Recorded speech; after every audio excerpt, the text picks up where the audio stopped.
आया क्या? नहीं पापा।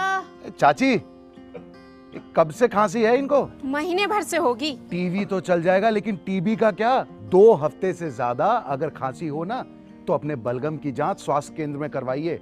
हो सकता है आपको टीबी हो। टीबी? और हमको? किसी को भी हो सकती है, लेकिन 6-8 महीने का इलाज है बस। अगर दवा बीच में रोक दी तो टीबी बिगड़ भी सकती है। बहुत पैसा लग जाएगा। देश के हर सरकारी स्वास्थ्य केंद्र में इसके इलाज और जांच दोनों मुफ्त होती है। आया क्या? आ गया। टीबी हारेगा, देश जीतेगा।